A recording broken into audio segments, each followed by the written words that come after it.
ദൈവത്തിൻ്റെ നിശബ്ദത.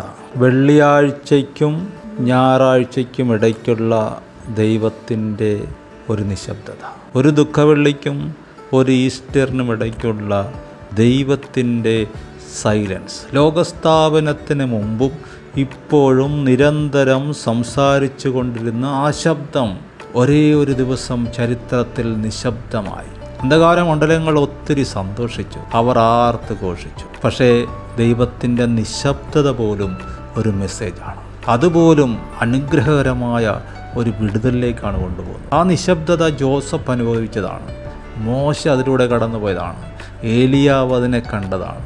ഇപ്പോഴതാ ദൈവപുത്രൻ ആ നിശബ്ദതയിലാണ്. പക്ഷെ പേടിക്കണ്ട, ഒരു ഗോതമ്പ് മണി നിലത്ത് വീണ് ചത്തുവെങ്കിൽ അത് 1000 മണികളെ വീണ്ടും കിളിർപ്പിക്കുന്നത് പോലെ അനുഗ്രഹകരമായ സംസാരിക്കുന്ന വചനം ഓരോ മനുഷ്യരിലൂടെയും സംസാരിക്കാനായി വീണ്ടും ഉയർത്തെഴുന്നേറ്റു.